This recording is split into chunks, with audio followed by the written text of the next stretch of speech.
இயக்குனர் நெல்சன் இயக்கத்தில் ரஜினிகாந்த் நடிப்பில் 2023ஆம் ஆண்டு ஜெயிலர் திரைப்படம் வெளியானது.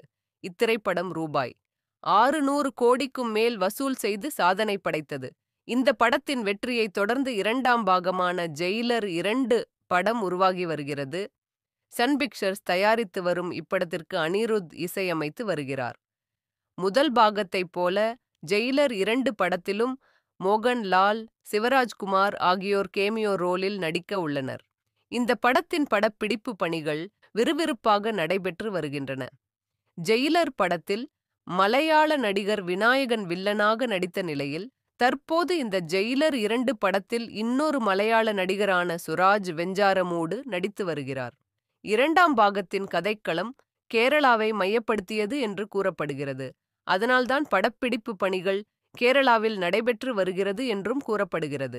அதாவது இந்த படத்தில் மோகன்லாலின் கதாபாத்திரமான மேத்யூ கதாபாத்திரத்திற்கு அதிக முக்கியத்துவம் கொடுக்கப்பட்டு உருவாக்கப்பட்டு இருப்பதாக கூறப்படுகிறது. இந்நிலையில் படத்தில் வித்யா பாலன் இணைந்துள்ளார் என்று கூறப்படுகிறது. அவர் முக்கியமான கதாபாத்திரத்தில் நடிப்பதாகவும் கூறப்படுகிறது.